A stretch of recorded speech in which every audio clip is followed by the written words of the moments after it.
Good morning all of you. I hope you all are good at your home.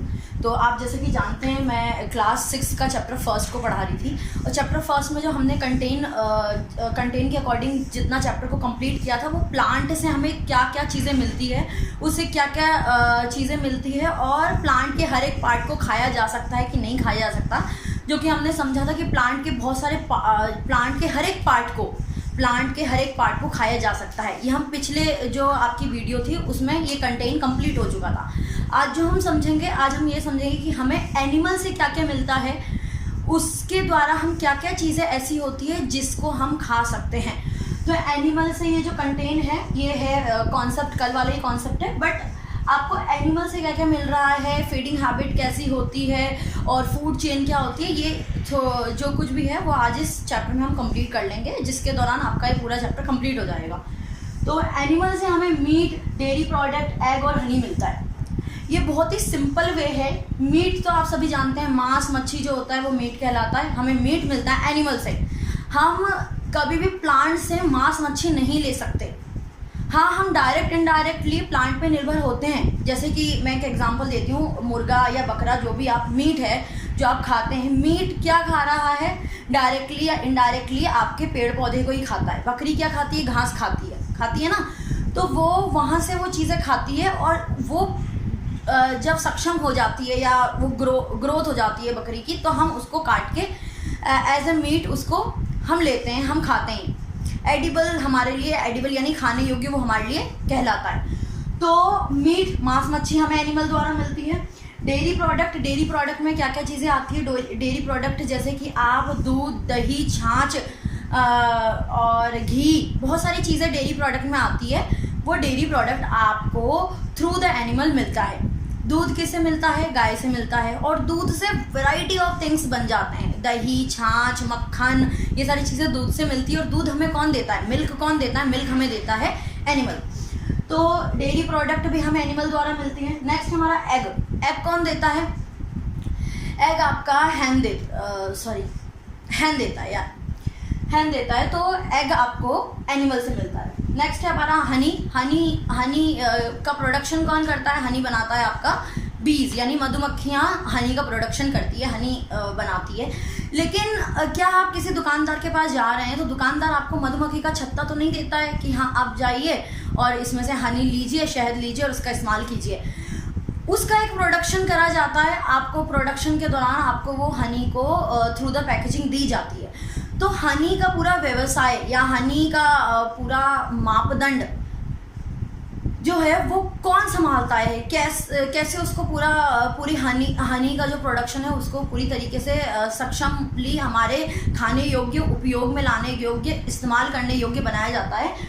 Management of honey be called apiculture. तो यही मैं आपका जिक्र कर रही थी कि जो हनी बी का मैनेजमेंट करता है, मधुमक्खी का जो मैनेजमेंट किया जाता है, उसको एपीकल्चर कहा जाता है। ध्यान से सुनना है।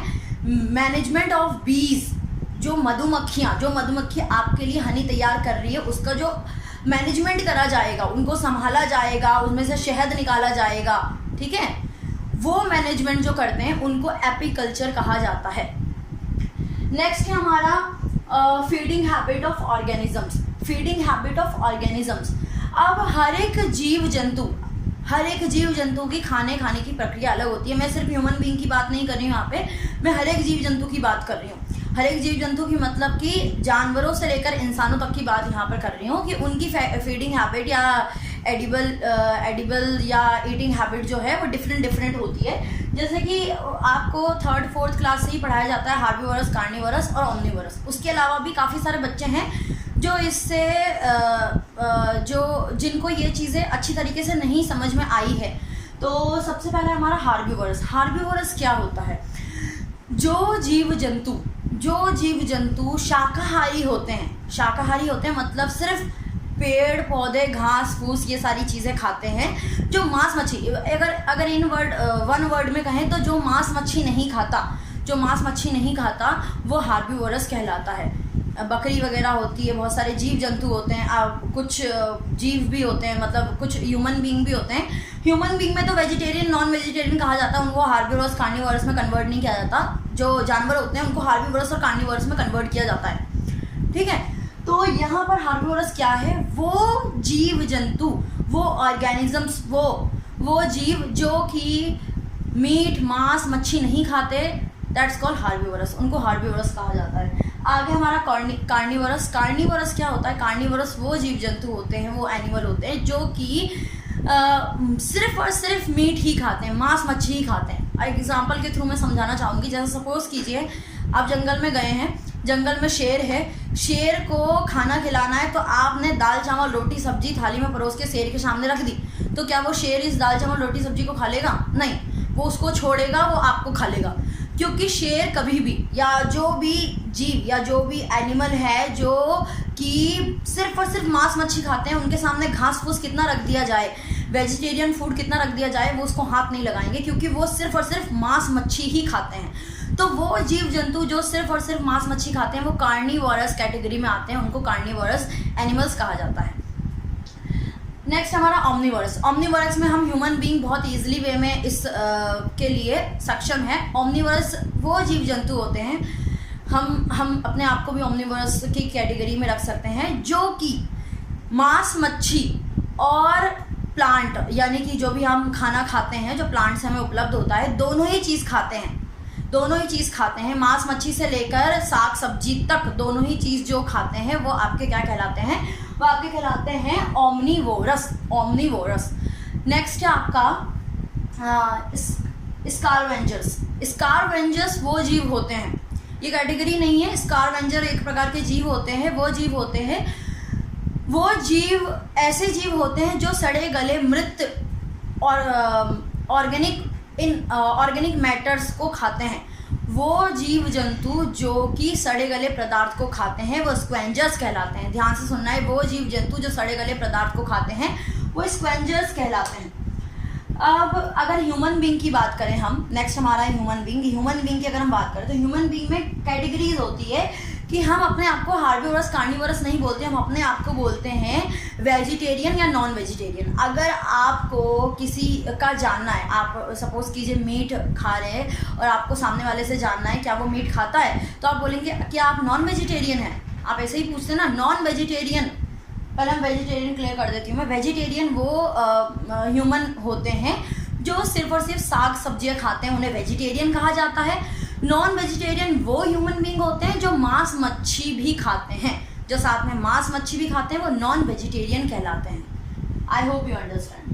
नेक्स्ट है हमारा, हमने पूरा कॉन्सेप्ट क्लियर कर लिया, तरह तरह के खाने देख लिए, विभिन्न प्रकार के हमें खाने उपलब्ध होते हैं, वेराइटीज़ ऑफ फूड होता है, अलग अलग प्रकार का न्यूट्रिशन भी उससे हमें गेन होता है।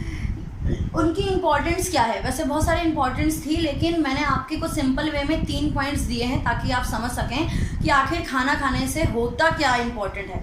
तो पहला है आपका इंपॉर्टेंस ऑफ फूड में give energy. Give energy that means क्या है कि खाना, आप कोई भी चीज़ उठा के खा रहे हैं, आप इवन कोई फ्राई, आजकल फ्राई चीज़ें बहुत खाते हैं, समोसे कचौड़ी फ्रेंच फ्राई, तो फ्राई चीज़ें भी खाते हैं तो उससे आपको फ़ैट की मात्रा मिलती है। लेकिन वो अलग बात है कि ज़रूरत से ज़्यादा खाने से आपकी सेहत पे उसका गलत असर पड़ सकता है, लेकिन फ्राई चीज़ों से भी आपको फ़ैट की एनर्जी मिलती है। मतलब आप कुछ भी खा रहे हो उससे आपको कोई ना कोई न्यूट्रिशन, कोई ना कोई एनर्जी प्रोवाइड हो रही है। तो खाना सबसे इम्पॉर्टेंट हमें क्या देता है, गिव एनर्जी, यानी कि आपको एनर्जी देता है। चाहे आप एक चॉकलेट क्यों ना खा रहे हो, वो भी आपको एनर्जी देती है। और जबकि शुगर उसमें होता है, सबसे ज़्यादा एनर्जी चॉकलेट या मीठी चीज़ें ही देती है। तो गिव एनर्जी पहला कंटेन हो गया। दूसरा है रिपेयर डैमेज, हमारी डैमेज को रिपेयर करता है। जैसे कि आपने देखा होगा अंदरूनी डैमेज को और बाहरी डैमेज, दोनों ही डैमेज को रिपेयर करता है फूड। अगर आपका न्यूट्रिशन अच्छा है, यानी आपका खान पान आपका बहुत बढ़िया है, आप अच्छी तरीके से खाना पीना हर न्यूट्रिशन की चीज़ें को गेन करते हैं, हर न्यूट्रिशन की चीज़ को खाते हैं, तो आपके अंदर बीमारियां आसानी से नहीं लग सकती। जैसे कि एक एग्जांपल लेते हैं, जब आपका थोड़ा बहुत कट जाता है हाथ किसी चीज़ से, दुर्घटनावश एक्सीडेंटली थोड़ा सा कट जाता है, तो आप डॉक्टर के पास नहीं भी जाते हैं तो आप देखते हैं सबसे पहले उसमें ब्लड क्लॉटिंग होते हैं, यानी कि खून का धक्का लगना शुरू होता है, यानी खून जम जाता है ऊपर, ब्लड क्लॉटिंग हो जाती है। उसके बाद धीरे धीरे वो अपने आप ठीक हो जाता है। क्यों? क्योंकि आपके जो शरीर में फूड के न्यूट्रिशन है, वैसे आप जब बायो के डीप में समझेंगे तब मैं आपको समझाऊंगी ये रिपेयर जो है वो किस तरह से होता है। अभी आपको समझना है कि न्यूट्रिशन यानी कि फूड खाने से आपके बॉडी के सेल को रिपेयर किया जाता है, चाहे वो अंदरूनी है बाहरी, ठीक है। नेक्स्ट है आपका फाइट अगेंस्ट डिसीजेस, यानी बीमारियों के खिलाफ वो लड़ता है। मैंने अभी आपको एक एग्जांपल दिया कि आपका अगर खान पान अच्छा है तो आपको आसानी से कोई बीमारी नहीं हो सकती। अगर आपका खान पान अच्छा नहीं है, आप ठीक तरीके से नहीं खाते हो, तो आप देखते होंगे कि आपकी क्लासेस में भी कुछ ऐसे बच्चे होंगे जो ठीक से खाना पीना नहीं खाते हैं, हर एक महीने में, हर 2-3 हफ्ते में वो बीमार पड़ जाते हैं क्योंकि वो न्यूट्रिशन पूरी तरीके से उनको नहीं मिल पा रहा है। तो सबसे पहली चीज़, शरीर के अंदर अगर न्यूट्रिशन सभी प्रकार के न्यूट्रिशन अगर आपको थ्रू द फूड मिलेंगे तो आपको बीमारी आसानी से नहीं हो सकती, यानी वो फूड के द्वारा जो न्यूट्रिशन आपको प्रोवाइड हुए हैं उससे आप बीमारी से लड़ सकते हैं।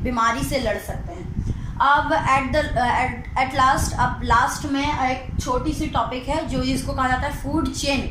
फूड चेन क्या है? फूड चेन के द्वारा आपकी जो गतिविधि है, जो आपका इन्वायरमेंट या आप कह सकते हो पूरा ये संसार चल रहा है, वो थ्रू वन फूड चेन से चल रहा है। एक फूड चेन है, जैसे कि एक सपोज, मैं ज़्यादा अच्छी ड्राइंग तो नहीं है लेकिन थोड़ा सा ये काम नहीं कर रहा है, मैं ऐसे ही आपको बोल के समझा देती हूँ। फूड चेन का क्या मतलब है कि एक प्राणी दूसरों पर निर्भर होता है। एक प्राणी कैसे, जैसे सपोज कीजिए घास ग्रास हॉपर खाता है, ग्रास हॉपर को आपका कोई इंसेक्ट खाता है, इंसेक्ट को मेंढक खाता है, मेंढक को सांप खाता है, सांप को बाज खाता है। तो ये क्या बन रहा है? आपका फूड चेन बन रहा है। और फूड चेन ये आपकी प्रकृति के लिए, ये दुनिया का दस्तूर है, ये फूड चेन के बिना आपकी प्रकृति अधूरी हो सकती है। तो ये फूड चेन क्या है, वो प्रॉपर वे में चलता रहता है। इसमें से एक भी इंसेक्ट या एक भी प्राणी अगर अलग होता है तो आपकी में दुविधा जो है वो उपलब्ध हो सकती है। तो इसी तरह से आपका ये चैप्टर पूरा कंप्लीट होता है क्लास 6 का, जिस चैप्टर का नाम था our food source and varieties. ये चैप्टर कंप्लीट है। आई होप कि आपको ये चैप्टर समझ में आया होगा। Have a good day.